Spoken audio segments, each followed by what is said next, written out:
Mesdames et messieurs, bonjour. Nous sommes mercredi, il est exactement 17h30 et aujourd'hui nous avons en studio, en direct, notre invité Jean-Claude Delestrac. Bonjour. Bonjour.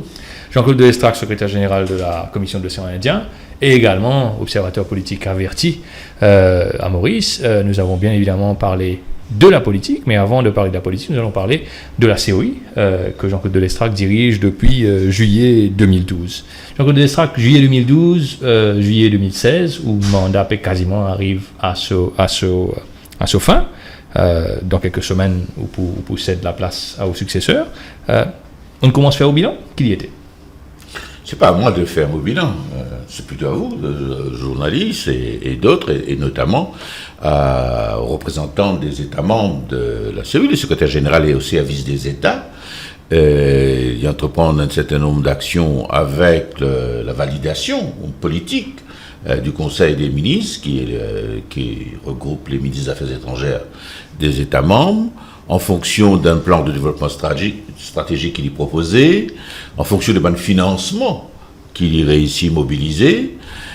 Et dans ces 4 ans, qui passent très vite, moi pensez, nous réalisons l'essentiel de ce que nous devons faire. Premièrement, revitalise l'organisation, qui prend un certain pli. Dire le jour de mon investiture que ma première priorité sera de rendre la COI visible, audible, lisible. Je crois que ça mandat-là, il respecté. Peut-être nous avons même réussi quelque chose qui est de plus important encore, mais dont on va apprécier l'impact et la pertinence dans le temps. Quand on arrive à la COI, je suis extrêmement gêné à chaque fois que la COI, les États membres, est qualifiée, identifiée, surtout en fonction de sa géographie. On nous parle des îles du sud-ouest de l'océan Indien. Alors qu'en vérité, ce qui réunit les États membres de la Commission de l'océan Indien, c'est beaucoup plus que la géographie. C'est une histoire commune, c'est des traditions, c'est une histoire de peuplement, c'est une culture partagée, c'est un patrimoine partagé. Et on commence à ce moment-là, cherche les moyens par lesquels on est capable de donner une nouvelle identité à l'ensemble de la région. Et moi, extrêmement heureux qu'aujourd'hui, l'Indienne-Océanie ait une place sur la carte mondiale, la carte politique, la carte diplomatique. Moi, extrêmement heureux que partout, on parle de notre région en tant qu'Indienne-Océanie. Abandonne l'idée d'ailleurs, trouve le mot un jour dans le dictionnaire, ce qui mérite totalement sa place. Nous fait la démonstration qui nous plisse qu'une géographie. Nous avons une culture commune, une solidarité qui est la marque de la Commission de l'océan Indien, basée sur un travail en commun sur un très large éventail de sujets. Au fait, une critique qu'on peut faire à la COI, peut-être, c'est pas qu'il ne pas faire suffisamment, mais qu'il y fait trop. Un éventail extrêmement large de sujets, dans lesquels nous présents. De même au PL, par exemple, à l'île de la Réunion, pour une conférence, la coopération régionale dans le cadre des financements que la Réunion gagnait avec l'Union européenne pour son intégration dans la région, meilleure intégration de la région, nous peut discuter de collectivité, nous peut discuter de sécurité, nous peut discuter de la santé, nous peut discuter de changement climatique, tout ce sujet-là. La COI fait figure aujourd'hui d'experts régional, il y a une contribution, il y a la voix et il y a l'impact. Puisque vous faites vos intégrations, il y a un nouveau auditeur, un nouveau spectateur qui peut suivre nous, qui nous demande de constater qui habitait Bouzé dans la région. Une des grandes faiblesses jusqu'à ce là de la COI a été de ne pas être capable de résoudre le problème de la libre circulation au sein des différents pays de la région, lui dire qu'il y ressentit qu'il y a une pratique discriminatoire au sein de certaines îles de la région parce qu'ils viennent depuis tel pays ou pas facilement rentrent dans tel autre pays. Est-ce qu'on constate ça et qu'on fait peut-être qui bien faire pour résoudre? C'est vrai. il y a deux problèmes. Le problème se pose à deux niveaux. C'est la raison pour laquelle moi, je place mon mandat sur le signe de la collectivité. Il y a d'abord la capacité, au-delà des questions de visa, des questions d'entrée, de sortir ici à Moroni, sortir Moroni, à Saint-Denis. Sortir Moroni, puis prendre un jour pour 24 heures, alors qu'en direct, il faut prendre 2 heures. Et bon, paraît dire qu'il n'y a pas pour véritablement une région, une communauté, tant qu'il ne peut pas résoudre ce problème. Nous pouvons avancer, pas suffisamment vite, mais il y en a quand même des progrès, par exemple sur le plan de la connectivité aérienne. Il y a une petite chose qui n'a jamais pas arrivé, qui n'arrivait maintenant et qui porte la promesse des développements futurs, de l'amélioration de la connectivité, c'est la création de l'Alliance Vanille. Aujourd'hui, il y a une alliance des compagnies aériennes que cherche à mutualiser les moyens et les ressources pour améliorer la connectivité interile et ensuite la connectivité entre l'Indienne Océanie et le plus vaste monde, et en particulier l'Afrique et l'Asie. Il y a un développement considérable là-dessus. D'ailleurs, vendredi, on peut rencontrer aussi le gouvernement dans le cadre de la préparation du budget. Ils nous souhaitent, comme de point de vue de la COI, un certain nombre de choses de collectivités maritimes, numériques, aériennes. Nous progressons là. Maintenant, la question qui est posée concerne les pays, et là, nous, dans la souveraineté de chacun des pays, et il y a un problème réel, plus particulièrement à l'île de la Réunion, qui, pour des raisons diverses, pas toujours facilite l'accès. Mais politiquement, c'est vraiment une question qui a résoudre comme un ministre assise ensemble, ça? Non, parce que la question soulevée régulièrement, il y a un certain développement qui peut faire, par exemple, il y a une réflexion qui peut faire au niveau de l'État français, au niveau du territoire de la Réunion, pour introduire dans un premier temps une possibilité de visa facilité pour certaines catégories de voyageurs, hommes d'affaires, peut-être étudiants et autres, etc. Parce que par ailleurs, il y a un vrai problème. Pas grave, il y a une politique de portes ouvertes dans un contexte l'ICAVA pose effectivement un certain nombre de problèmes qu'il connaît. D'ailleurs, tout pays, Maurice aussi, Maurice pas traite par exemple les ressortissants français de la même manière qu'il y traite les ressortissants comoriens, et il n'est pas traite les ressortissants comoriens de la même manière qu'il y traite les ressortissants de Madagascar.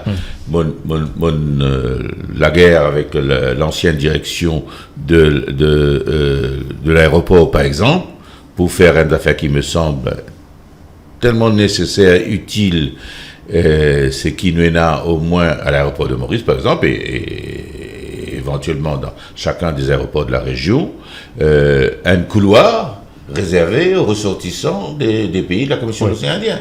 Même une affaire aussi simple que ça pose des problèmes. Un État extrêmement jaloux de cette prérogative sur ce plan-là. Cela dit, ça n'empêche pas très large fréquentation, mais d'y créer quand même certaines frustrations, certains conflits, et le sentiment que, dans la région, tout le monde pas traité de la même manière. Et c'est vrai, nous devons progresser dans ce secteur-là. Nous cause justement le progrès ailleurs. Nous cause justement le progrès. Donc là, en juillet, où successeur peut arriver, qui va un dossier, qui va une stratégie où tu es content de trouver, maintenir et poursuivre, qui va une affaire inachevée, où tu es content de trouver, continuer travail là. Au fait, les circonstances faire qui pas pourquoi pas il y a de grands changements par rapport à ce qu'il fait jusqu'à maintenant. Pourquoi? D'abord, nous travaillons sur la base d'un plan de développement stratégique qui court sur plusieurs années. Quoique le précédent plan peut expirer bientôt, nous travaillons le prochain. Deuxièmement, la COI, c'est quoi? La COI, c'est un ensemble de projets qui nous mènent dans les pays de la région, un projet de coopération. Nous pas une organisation d'intégration régionale, nous une organisation de coopération régionale. Et le mode de fonctionnement, ce qui fait le socle de nos coopérations, c'est des projets qui n'en a en commun. Surveillance des pêches, projets sur l'environnement, protection des zones côtières, des projets sur veille sanitaire, des projets sur la connectivité. Tous ces projets-là existaient simplement, bon, d'une part parce qu'ils nous déterminaient que c'est une priorité partagée par l'ensemble des pays de la région, mais exécutés parce qu'il y en a des financements. Et les financements viennent essentiellement de l'Union européenne. Donc, en quelque sorte, heureusement que les priorités de l'Union européenne coïncident avec celles de la COI. Par exemple, sur le numérique, sur la sécurité alimentaire, sur la stabilité, démocratie, etc., sur le changement climatique. Nous obtenir, donc, pour la période 2015 à 2020, des financements dans le cadre du 11e Fonds européen de développement. On espérait que d'ici là, nous pourrions capables mobiliser autour de 120, 180 millions d'euros, hein, qui est considérable. Mais ça va un projet fini identifié. Oui. Le nouveau secrétaire général n'est pas capable faire de nouveaux projets, à moins qu'il y réussisse, mobilise de nouvelles ressources financières, par ce que moi souhaitais. Par exemple, nous pouvons travailler avec la Banque africaine de développement.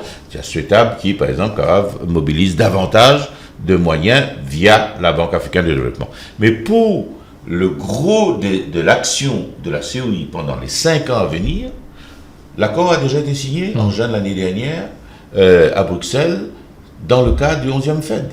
Donc les financements identifiés, les priorités agréées, validées par le Conseil des ministres, agréées par Bruxelles.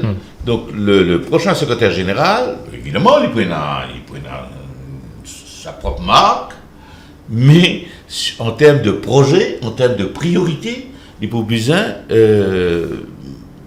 installer dans le cadre de ce qui est déjà largement déterminé en fonction des priorités identifiées et en fonction des financements mobilisés. Donc tout ça va un sujet qui finit faire l'objet des validations au cours des derniers mois.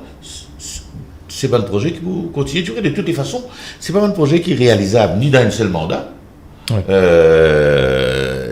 ni d'un seul portefeuille. Par exemple, il y a certains projets qui n'ont encore pas exécuté, qui datent du 10e Fonds européen de développement, hein, parce que c'est un projet structurant qui prend un certain nombre de temps pour être réalisé. Là, par exemple, nous travaillons le projet d'un 3e câble optique, qui est un projet de financement considérable.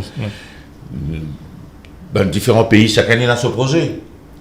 Nous réussi mobilise des financements à travers l'Union européenne. Et nous cherchons à convaincre tout un pays qui a tout à fait intérêt à fusionner nos efforts, parce que l'investissement par pays est énorme. Et ensuite, il y a un défaut dans nos systèmes actuels, ce qui peine l'orientation régionale. Et donc, bien introduire cet élément régional-là, et en même temps, bien pas faire l'erreur, n'a pas sortir d'un monopole, tomber dans l'autre monopole, et choisir bien le tracé de l'installation de sa 3e fibre optique. La COI, il fait plusieurs études sur la question. Nous avons une idée très précise. Bon, pour gagner l'occasion, évoque la question avec le représentant du ministère des Finances vendredi. Donc là, en fait, ce que vous expliquez, c'est qu'il y a une certaine prévisibilité les 4-5 ans à venir, mais nous, justement, la prévisibilité sur le terrain local. Le gouvernement arrive au pouvoir en décembre 2014, l'Alliance des PEP au pouvoir depuis 16 mois donc. Est-ce qu'il est prévisible qui savent qu'il y a des problèmes qui nous ont trouvé ces derniers temps-là arriver aussi vite? Qui problème vous peut causer? Nous peut causer un leader, un parti qui dirige sur une troupe de vidéos, et un premier ministre qui dirige sur un troupe depuis un an. Nous causons un ministre qui peut gagner un problème, judiciaire, policière. Nous pouvons trouver une cohérence, un manque de cohérence dans l'action du gouvernement, un ministre des Finances qui nous vient aller. Nous pouvons trouver une promesse économique qui est censée finir, mais good dans un an, qui nous toujours pas pu trouver. Tout ce genre d'affaires-là. En quoi c'est nouveau? À vrai dire. Oui. Bon, comme tout le monde, mon électeur, il a la mémoire courte. Mais en vérité, ça, le type de problème que nous pouvons vivre en ce moment, si vous faire un retour en arrière, tout bon gouvernement, en particulier un gouvernement qui est élu avec une très forte majorité, il fait face à exactement la même situation d'instabilité de l'intérieur. Et au fait, ceci explique cela. À chaque fois qu'il y a une crise, une cassure, une instabilité à l'intérieur de bon gouvernement, et nous n'avons ça pratiquement sous tous les gouvernements de ces dernières années. 82, 91, Pas une 95, fois. 95, 2010, à chaque fois. Mais quel est le point commun? Il y en a un point commun. En raison du système électoral qui pousse vers une alliance, on aboutit à chaque fois à une alliance qui obtenir une forte majorité. Et tellement forte qu'ils finissent par croire qu'ils obtiennent tous les pouvoirs. D'autant plus que face à eux, il y a l'opposition numériquement faible. Insignifiante. Oui. Soit numériquement faible, soit en mal de crédibilité, soit il y a ce propre problème de division. Et à chaque fois, le risque d'implosion fait surface. Quand un gouvernement peine en face de lui, une opposition organisée qui apparaît dans la population comme étant l'alternance réelle et facilement réalisable dans une espèce de court terme, la division vient de l'intérieur. Maintenant, sur la capacité de créer la division, ce gouvernement-là fait un peu excès de zèle. Qui fait, comment on explique ça? Deux raisons. D'abord, sa coalition-là peine à une cohérence idéologique, philosophique, même culturelle. C'est une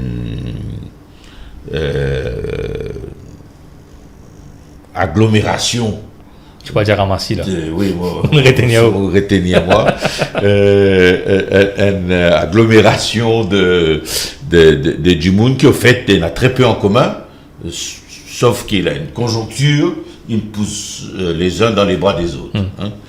De ce fait, il y a une cohésion, il y a une véritable cohésion. Ce qui tient là, ce qui est capable avec le ciment, ce qui est capable de fédérer l'ensemble, c'est une autorité légitime, naturelle, et qui normalement est celle du Premier ministre. On peut redire le Premier ministre n'a pas encore cette autorité-là? Non, malheureusement, il est aujourd'hui contesté de l'intérieur, il y a aussi.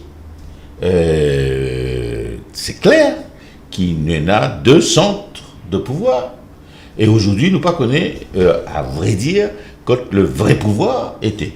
Moi, déjà, personnellement, j'ai testé, on a la preuve que le vrai pouvoir n'est pas le tel du gouvernement. Qui fait dire? Je vais me dire ça parce que moi, dans le cas, on vit des situations personnellement, je connais qui me peut causer, que malgré le fait que le pouvoir de l'hôtel du gouvernement, donc incarné par le Premier ministre qui personne n'a contesté, et les autres chefs de parti, d'accord, Lohan-Lani, il suffit qu'un des chefs de parti qui n'est pas au pouvoir, qui n'a aucune légitimité pour décider quoi que ce soit, décider l'autre Lani, c'est ce Lani qui prend. C'est ce qu'ils m'ont expliqué. Vous pouvez dire qu'il l'arrivée éventuelle à la direction de la MBC, il décidé en dehors de l'hôtel du gouvernement? Naturellement. Non, l'hôtel du gouvernement, il décidé qu'il... C'est ça qu'il vient faire. Oui. Mais c'est un trust qui décidé qui ça non. Pas faire parce que pas nous du monde ça. Oui. Ok.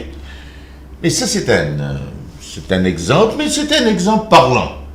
Parce que dans ce cas-là, la démonstration avait été faite que Jimoun, en dehors de l'hôtel du gouvernement, en dehors du pouvoir, en dehors du Conseil des ministres, est dans la capacité renverse une décision prise par les 3 chefs de gouvernement. Mais pas que chef de parti. Ça ramène à la question qu'il a la bouche. Tout le monde qui a 30 ans et plus, je te rappelle, qui c'est Anirudh Jagannath était et qu'il y a incarné. Ça dit monde qui dit, moi beaucoup les doigts, qui incarne justement le pouvoir, qui connaît diriger, qui connaît trancher, etc.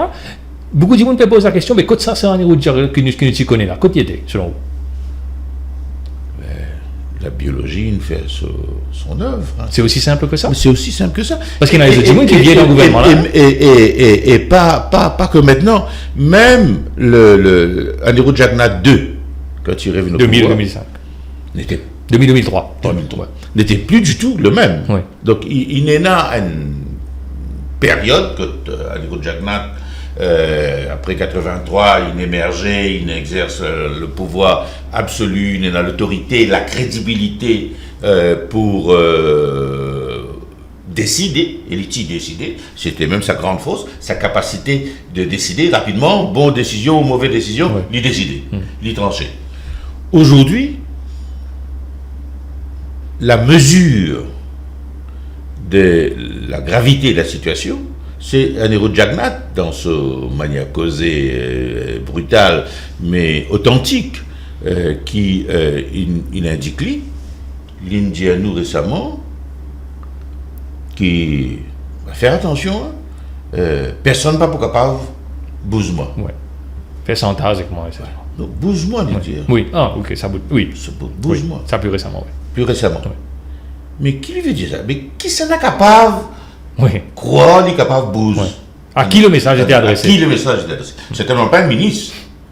Il est capable de ministre. Il y a le fait de démontrer que les ministres, il y a des ministres, un ministre qui s'y posait pas bon dans la finance, il avait dit dans l'affaires étrangères. Bon, les petits temps n'enquêtés, c'est pas du bon là. Il a le pouvoir. Mais qui s'en a donc menace bouge-lui? Si ce n'est le leader du parti qui est la majorité dans le leader du parti qui, sans doute, aujourd'hui, représente un contre-pouvoir au pouvoir du Premier ministre. Donc nous dans une crise nous dans une crise de gouvernement, tout ce qui nous peut vivre est la conséquence de cette situation. Les 2 Jagannath ne sont plus en tandem. Ils étaient là dans une position diamétralement opposée, là, un large éventail de sujets. Et tout ça exprimé publiquement. Quand Anirudh Jagannath dit moi, mon épli faire confiance Lakshmi Narayan. On n'est pas qu'à contre le Lakshmi Narayan. On n'est pas qu'à contre le Lakshmi Narayan.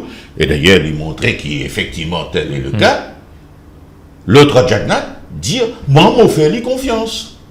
Jusqu'à preuve du contraire. Ouais. Tout le monde jusqu'à preuve du contraire. Ouais. Qu'est-ce que ça veut dire? Ça veut dire qu'il y en a 2 pôles de pouvoir. Et aujourd'hui, l'essentiel du temps des ministres, c'est position autres.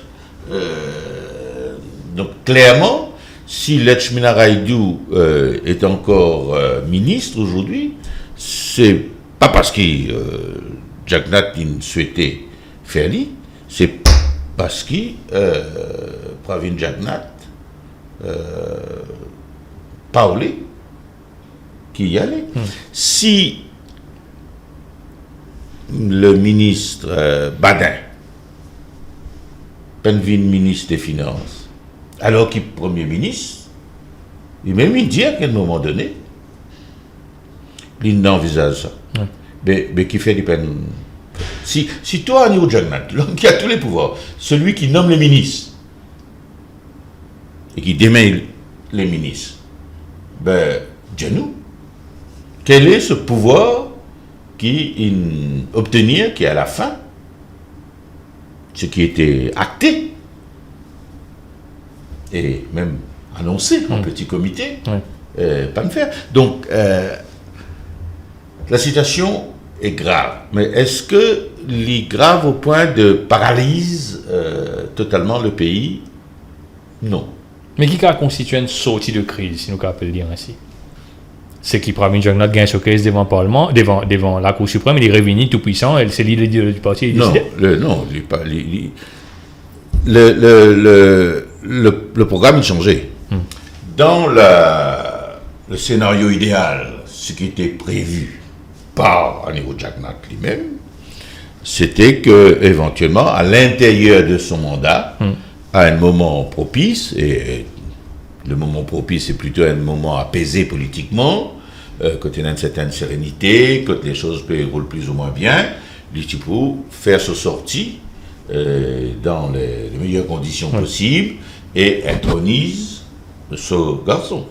Et ça, c'était acté, ça. Hein, c'est au moment de la conclusion de l'alliance, l'accord des deux autres chefs de parti, inobtenir, qui, le moment venu, Anirudh Poilé, et c'est Pravin qui vous prend. Donc, pas de débat, pas de discussion là-dessus. Maintenant, la situation a changé. Donc, ça, l'idée qui encore peut perdurer, quand Pravin gagne au procès, il revenir et quelques temps après, Anirudh allait être en Osili, moi, pensais c'est une remise en question. Aujourd'hui, moi, pas trouve Anirudh Jagnat peut installer dans cette perspective. Mais est-ce que la crise ne sera pas amplifiée? Parce qu'il a non seulement un leader du parti, mais un leader du parti qui est aussi un ministre qui est dans les arcanes maintenant du pouvoir, du gouvernement.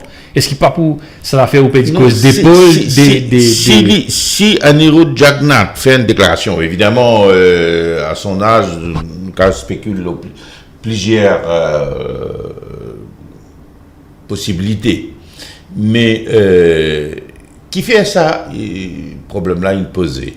Il crée pas Jagnat lui-même parce qu'il annonce ce départ. Oui. Si il vient de plus en plus évident. Enfin, annonce ce départ. Il dit que c'est ce dernier mandat. Il n'est pas dit nécessairement. Non, à un moment donné, à l'intérieur du parti, tout le monde, tu connais, c'est évident. Même à un moment donné, il y a une date mentionnée, le mois d'octobre de l'année dernière, tu prévu. L'affiche, c'est comment sortir. Et tout le monde. Tu peux commencer en sens le futur Premier ministre. Hein. L'encenseur en chef était Soudan, mais il n'y avait pas que lui. Tout le monde, tu peux aligner.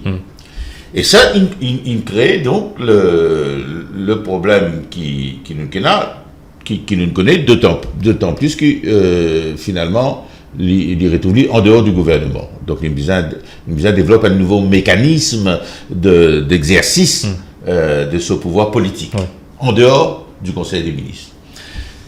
Maintenant, s'il devient clair, de plus en plus, pour les ministres du gouvernement, que le scénario d'un départ plus ou moins rapide, plus ou moins programmé d'Anirudh Jagnat a été abandonné, et qu'il y a Anirudh Jagnat là, si possible, jusqu'à la fin de ce mandat, un paquet pour rentrer dans les rangs. C'est l'existence des deux et le positionnement de ceux qui veulent se faire bien voir du fils dans la perspective d'un remaniement, de promotion, etc., qui crée cette instabilité. Maintenant, l'instabilité là, capable de disparaître les jours où Anirudh Jagnat dit à tout le monde que ça. Bien simple, hein, mon papa, allez-moi. Vous pouvez reprendre les choses en main pour remanier le gouvernement. C'est l'impression qu'il peut donner, c'est l'impression qu'il peut donner. Mais aujourd'hui même encore, il dit à ça dans ce discussion avec le secteur privé, il peut cause plusieurs budgets. Oui. Donc il ne peut pas situer son action dans une transition. Il peut cause plusieurs budgets. Mais il ne peut pas cause plusieurs budgets avec lui comme ministre des Finances, parce qu'il nous a dit d'ailleurs qu'il pense pour nommer un nouveau ministre des Finances. Bon, ce préféré, apparemment, n'est plus la même cote au sein du parti. Le parti, aujourd'hui, divisé sur l'attitude à adopter vis-à-vis de Badin et l'attitude à adopter vis-à-vis de Chimina Raidou, par exemple. Et c'est très facile de faire porte à Badin la responsabilité de l'instabilité. Hein, parce que outspoken, il dit un problème tel qu'il se posait, les propositions, il pas dans le jeu de passe d'Ibert, il dit des affaires frontalement, ce qui est vrai. Et donc, aujourd'hui, dans la conjoncture, il y a un bon parti, ça va le ministre là, et dire avec ça, tout ça c'est la faute à Banin. Et quand on commence à faire ça, c'est bien facile pour isoler. Et donc, on craint qu'il ne peut pas se faire une période de mise à l'écart. Donc la sortie de crise serait quoi? Qui Sadj reprend la main, dit au boss, et puis voilà. Oui, ou alors c'est Rochi Badin éjecté du gouvernement, perdu au ministère, et puis voilà, l'élément perturbateur est parti. C'est pas exclu. Ça voudra dire la victoire totale de Pravin Jagnnath. Mais ça aussi, il ne faut pas dire que les choses parce qu'en plus, il y a des autres éléments qui mélangent à ça. Il y a des problèmes politiques, il y a des problèmes familiaux, et il y a plusieurs facteurs d'équilibre de certaines composantes. Naturellement, il y a tout ce élément. Maintenant, ce qui est capable aussi de calmer un peu les choses, c'est la situation, une amélioration de la situation économique et sociale. Parce que ce qui peut exacerbe aussi les relations, c'est l'absence de résultats. Nous venons là un petit peu après, mais avant qu'il nous aborde ce sujet-là, nous venons ça l'impression que l'opposition est là, qu'on a donné, puis Paul Béranger aussi, nous meilleurs pour plus qu'élection partielle, moins qu'élection générale. Après, finalement, c'est élection générale. Dans le Parti travailliste, nous avons un boulot, peut-être l'estomac, peut dire, je trouvais, je ne peux regretter moi, c'était là. Est-ce que ce que l'opposition peut dire, c'est-à-dire nous voulons une vraie crise et peut-être le gouvernement peut exploser, c'est que peut-être la presse peut donner l'impression, l'opposition peut donner l'impression, est-ce qu'il nous peut exagérer, les choses sont en train d'être exagérées, ou alors il y a un vrai risque qui, bonnes affaires, tournent vraiment au vinaigre, et peut-être ce gouvernement-là pas fini ce moment-là. Non, ça m'a pas trouvé, qui composante de cette alliance-là pour provoquer une situation dans l'opposition et provoquer une élection. Personne, parmi les autres, pas voulait ça. Pour la bonne et simple raison qu'ils m'ont pensé, la plupart d'entre eux autres, ils ont déjà fait la réflexion qu'ils étaient probablement un gouvernement d'un mandat.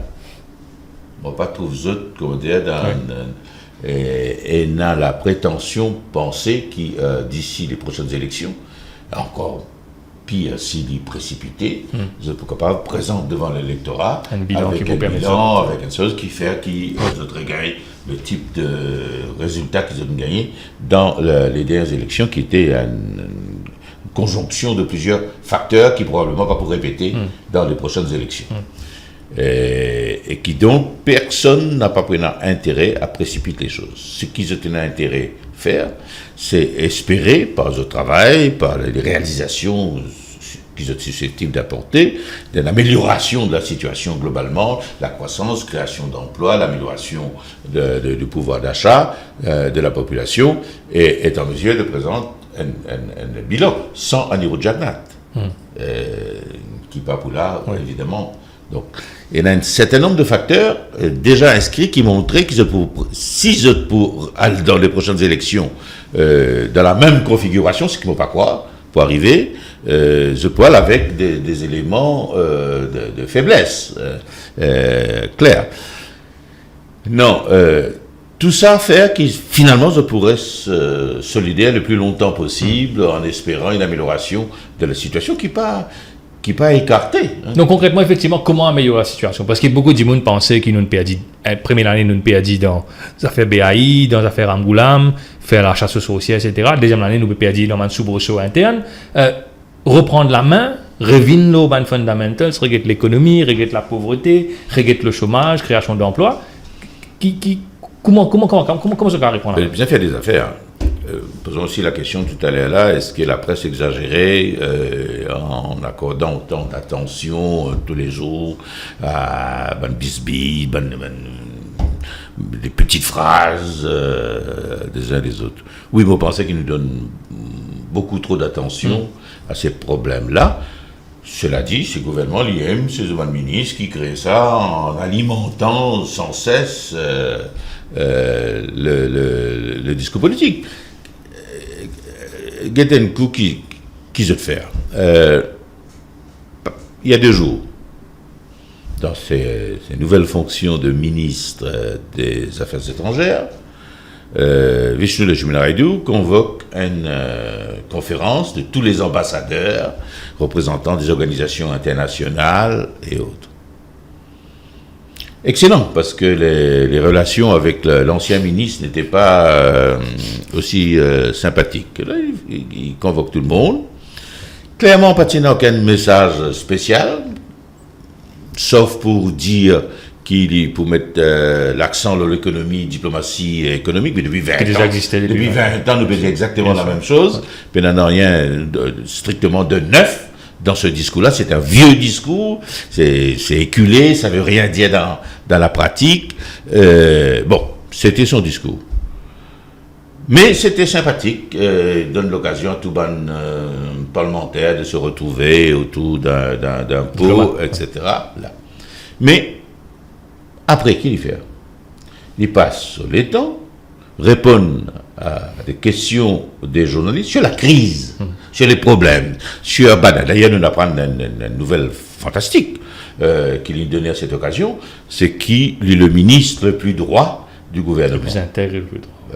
Donc, il est le ministre le plus droit du gouvernement, on a le droit de poser la question, mais les autres là, qui position? C'est un héros bien content pour lui. Hein? Ça veut dire qui? Ça continue de travers là-bas, les autres travers, c'est Lakshminarayalu et maintenant le symbole de la droiture, de l'intégrité, etc. Il n'est pas besoin de dire avant de faire comme ça, il crée problème pour l'IM. Et de faire une chose de son contraire, donc lui faire une réunion pour montrer qu'il est au travail, reprendre de la hauteur, donc il rentre dans son rôle de ministre des Affaires étrangères, même si le discours est éculé sur la diplomatie économique, mais personne n'a qu'à contester que c'est pertinent, que oui, il faut aller dans cette direction. Comment il finit faire ça?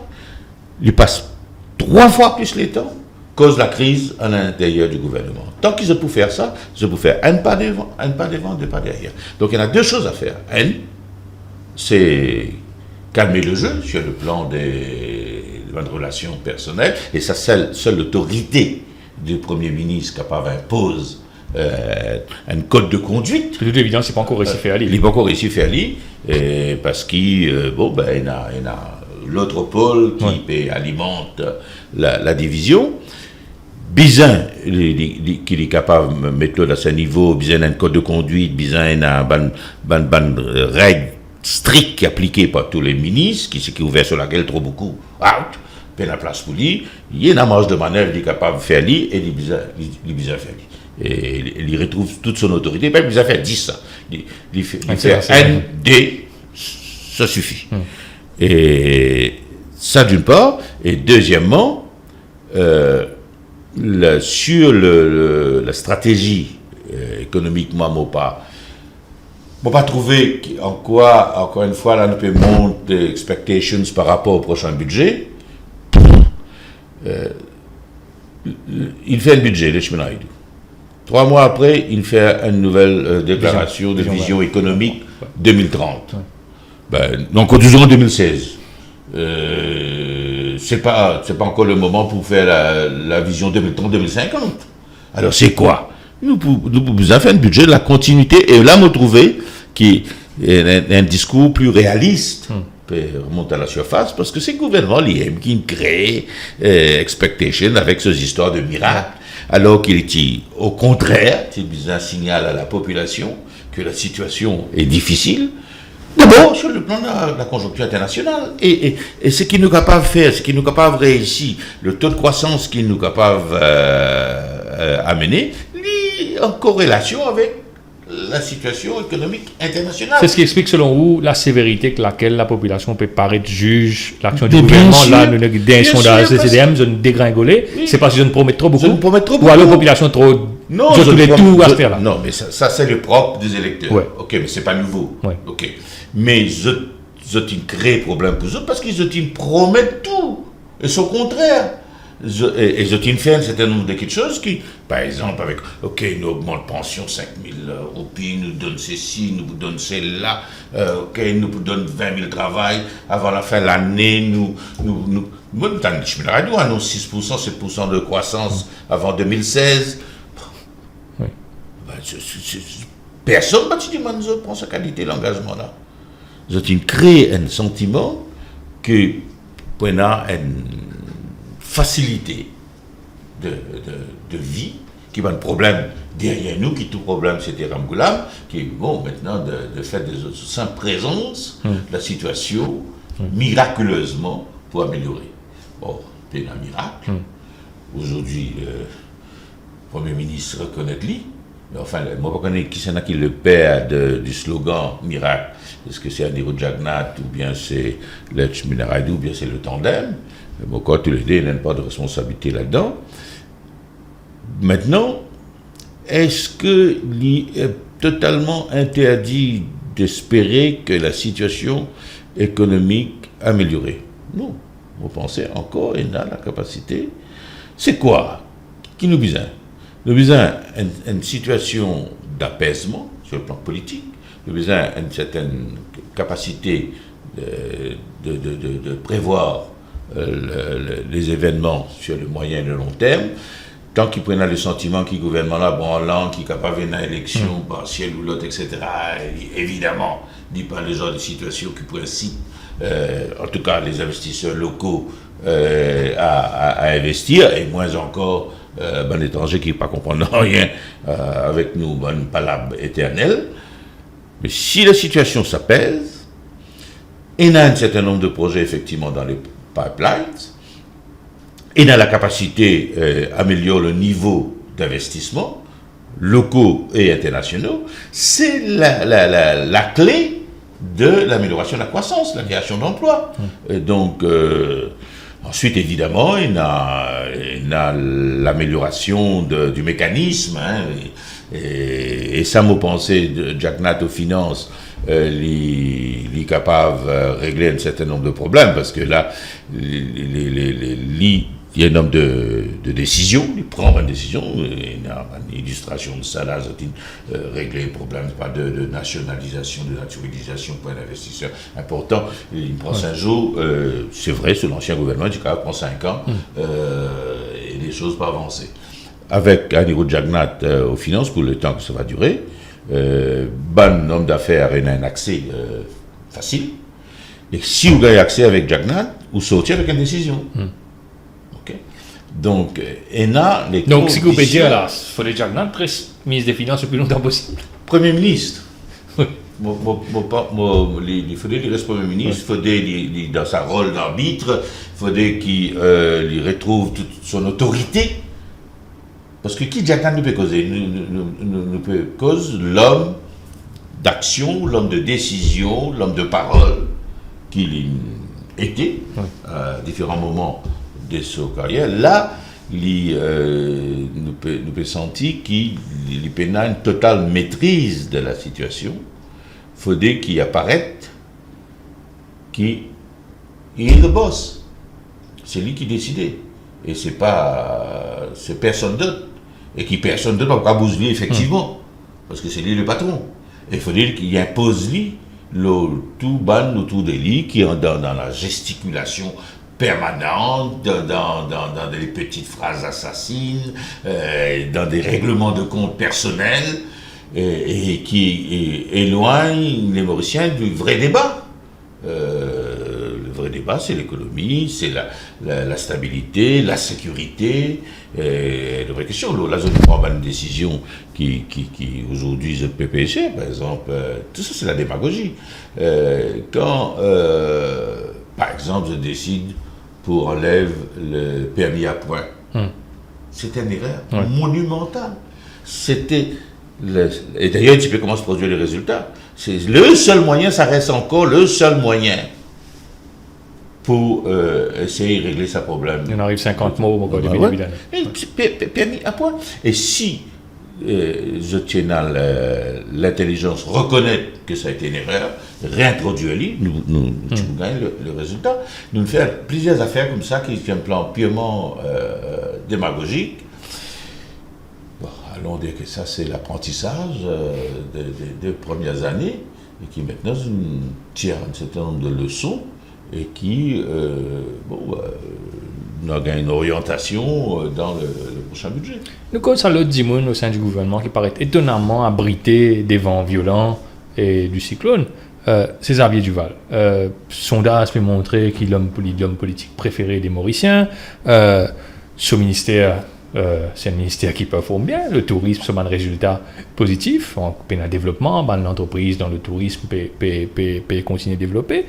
Ce parti, il paraît qu'il peut faire un vrai rajeunissement, manière qu'ils peut composer, manière qui permet de faire ce événement très moderne. Qui explique selon vous l'apparent, le fait qu'ils avaient du mal épargné de tout ça soubresaut-là? Ce mode de fonctionnement. Bon, premièrement, et c'est ça qui fait à moi dire tout à l'heure là, qu'il est encore possible que ce gouvernement-là améliore son image, s'il produit des résultats.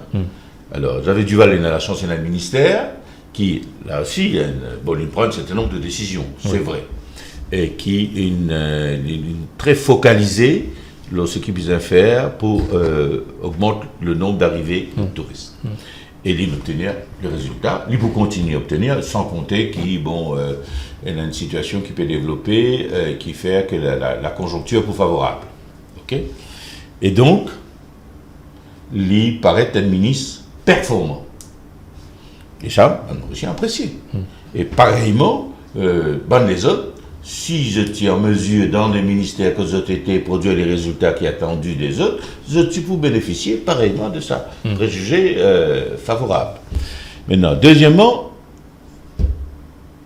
c'est la marque de fabrique de l'idée de PMST. Qui met au croit ou capable, peu importe le gouvernement qui est au pouvoir, ou de là-dedans. Meilleure façon pour faire ça, c'est qui Pas faire vague. Pas faire aucune vague, jeu le petit rôle, jeu le modeste, garde, reste le plus loin possible des rapports de force politiciens et donne le sentiment à la population qui est focalisé au travail, au rôle de ministre, qui est au ministre des Finances, qui est au ministre de l'intégration sociale, l'intégration sociale, etc., ou occupe ce qui de nous pour occuper, ou pas occupe supposément les autres affaires. En tout cas, officiellement. Ou pas dans aucune controverse, ou pas de prendre position en faveur des haines, en faveur de l'autre, et quand on ouvre la bouche pour causer, ou dire du bien de tout du monde. Donc vous avez du mal, c'est le modèle à suivre dans le gouvernement? Bon, pas quoi, c'est une question de tempérament. Oui. Pas pourquoi dire ni Badin, ni Jagnat ressembler Xavier Duval. Et ni ou capable dire Xavier Duval ressembler Jagnat.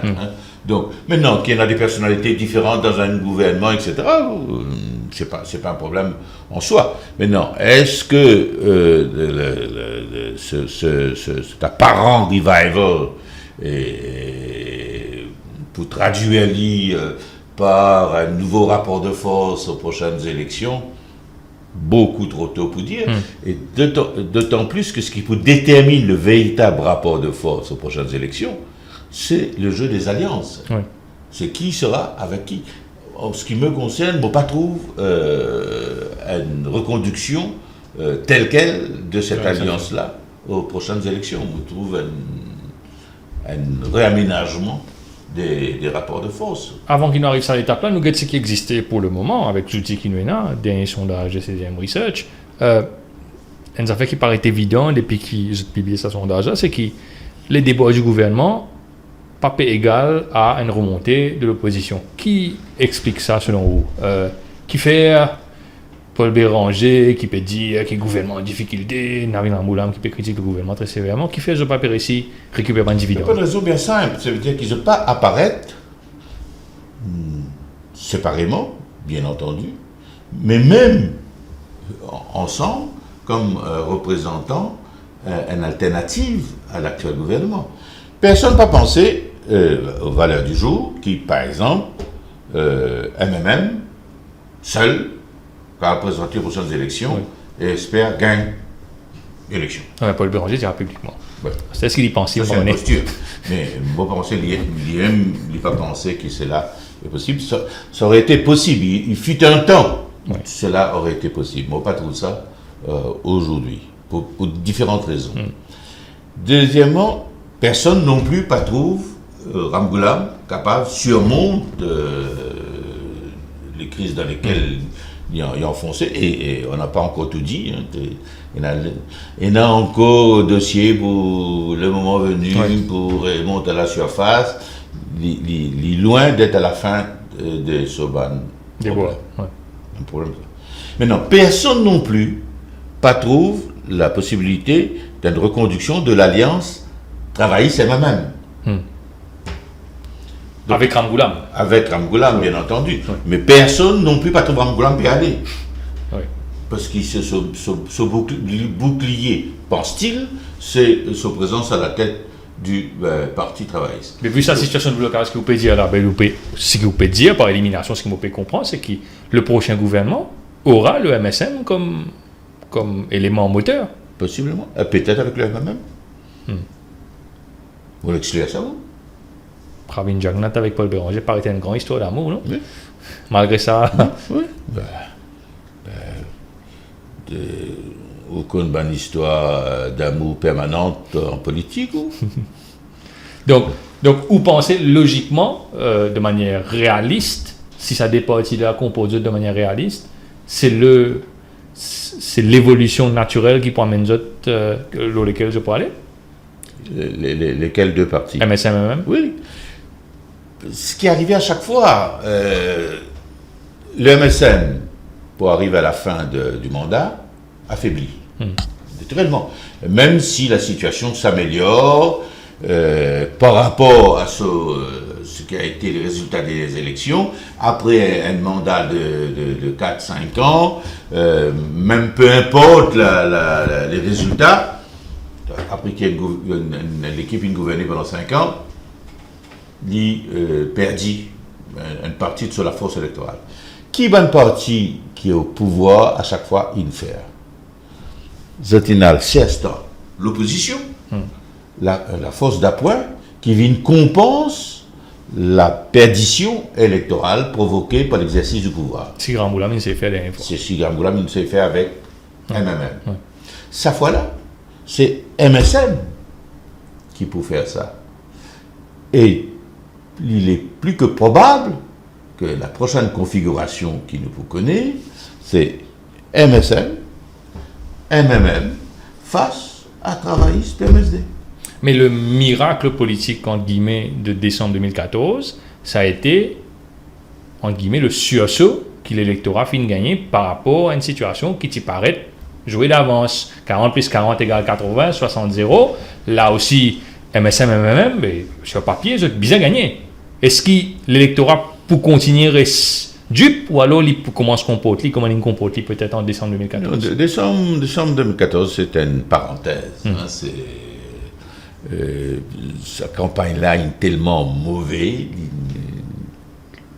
il fait un débat complètement faussé dans lequel les deux principaux dirigeants d'une bonne position ont fait irréconciliables dans la manière dont ils présentent cette alliance-là à la population. Béranger peut présenter qui m'opérante là-dedans parce qu'il m'oppouvine Premier ministre et m'oppouvine capable enfin applique nos programmes de MMM.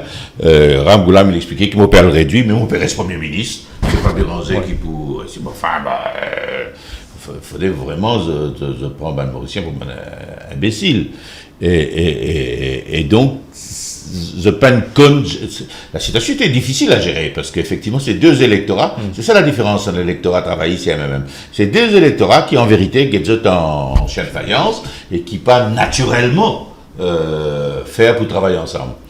Contrairement à l'électorat MSM et MMM, qui plus logiquement, plus historiquement... Plus complémentaire. Oui.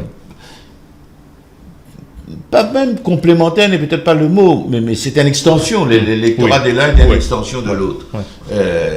Et donc, les plus acceptables, selon moi, les plus acceptables. Donc un nouveau winning formula, un remake, Oui, pas oui. acceptable. Winning formula, ça veut dire Paul Béranger, Les Pravin question Jagnat, acceptable. Prime Minister. Allez, un côté pour ça, l'autre côté, vous prenez Ramgoulam Duval. Ça veut dire le meilleur agent, comme beaucoup de monde dit, le meilleur agent pour qu'il travaille, pour qu'il MSM élit, c'est mettre Ramgoulam en face. Oui. Et les premiers du monde qui utilisaient un comme ça, c'est lui. Mais bon, il peut paraître prêt pour faire lui, à moins que les circonstances, la manière dont les choses évoluaient, les procès, les risques qui en a devant lui, qui réels, faire qu'il y a, bon, à la fin, il y en a l'intelligence de dire, bon, ok,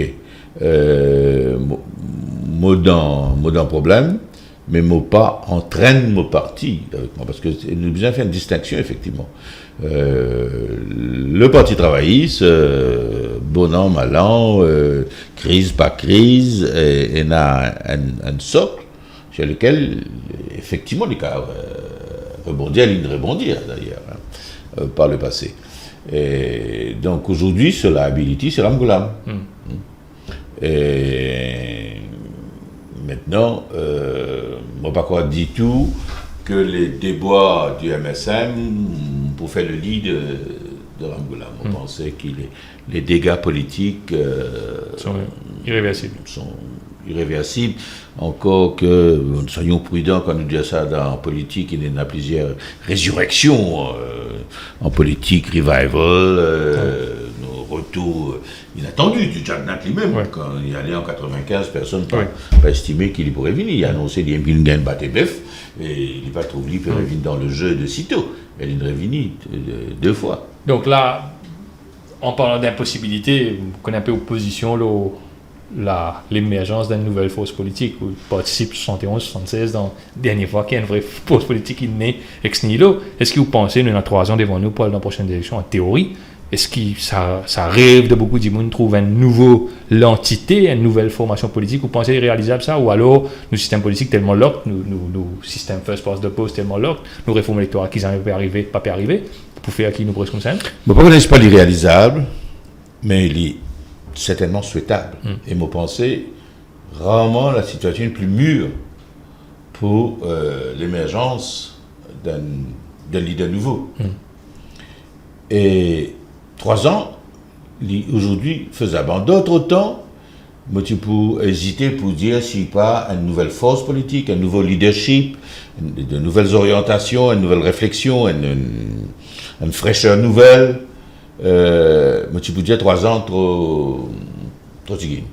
Aujourd'hui, avec les moyens de communication modernes, avec le mode de communication politique, il est possible pour un homme neuf, relativement jeune, avec un certain charisme, avec un discours nouveau, il est certainement possible pour quelqu'un avec ces qualités-là, émerger, réunir autour de lui l'équipe et présente une alternative à ces 2 mouvements dinosaures. Vous pouvez faire portrait Baden à part ça? Non, moi je pense personne en particulier. Vous pouvez présenter un dehors. On peut pas neuf, mais un dune comme Badin qui a tout sur place peut-être. Donc, c'est pas faire tabrase de. Tout n'est pas nul dans notre classe politique. Il y a un Djimoun qui est encore sans doute capable et a une contribution dans ce pays qui a compréhension des enjeux, de connaissance du terrain, capable d'être utile à une nouvelle politique. Je ne suis pas là pour constituer le bureau politique de ce prochain mouvement-là, mais je pense à quelques-uns qui sont capables de certainement cette place, mais c'est un leadership nouveau et avec une réflexion nouvelle et un mode de communication politique qui appuie les nouvelles technologies, les moyens d'émerger. Un petit peu partout dans le monde entier.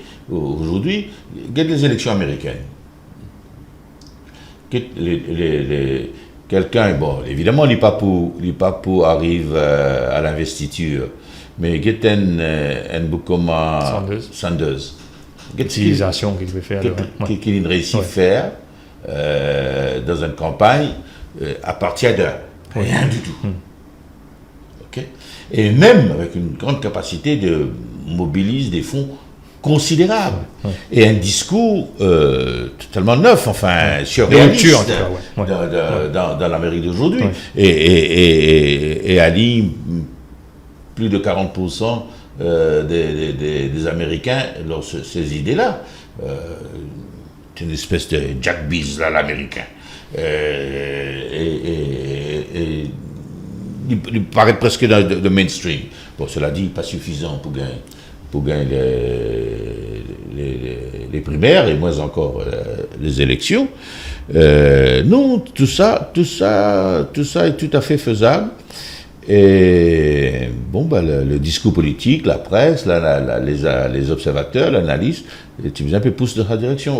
Au lieu de rechercher la solution 100 fois avec les mêmes, ça veut dire juste, comme moi, me fait faire aller là, ça veut dire, bon, nous pourrions prendre les mêmes, mais nous pouvons casser ça là, nous pouvons refaire le puzzle là, de l'autre manière, à nous réfléchir, out of the box. Jean-Claude, une dernière question avant une dernière question, nous terminons là, nous commençons par une question personnelle, nous finissons par une question personnelle. Ministre, homme politique, homme de presse, nous côtoyons pendant longtemps dans notre entreprise, secrétaire général de la COI, là on fait gain de reconnaissance au niveau africain. Est-ce qu'on a dans notre délo là, une de nous ban ouverture, une de nous ban l'ambition pour guetter ou bien on peut pas sous retraite gentiment là-bas, Saint-Antoine avec 26 enfants dorénavant? Retraite plus jamais, on déjà essayé. Moi pas qu'on n'a rien plus fatigant que le repos. Donc on a décidé qu'il m'a pas pour prendre une retraite, tant qu'il a l'énergie, tant qu'il a senti la capacité de continuer à contribuer. Moi certainement on peut. Moi, déjà commencé ce travail là, donc la suite de Passion politique, qui m'en arrête à 82, et moi trouve extrêmement intéressant de termine peut-être jusqu'à 95 ou peut-être même 2000, parce que c'est la période qui va voir l'émergence des Jacknat. Et donc, moi, je pensais que ça reste pertinent et qu'il y avait une contribution là qui aide à mieux comprendre ce qui peut passer autour de nous. Mais moi, prenais une activité très probablement dans le privé.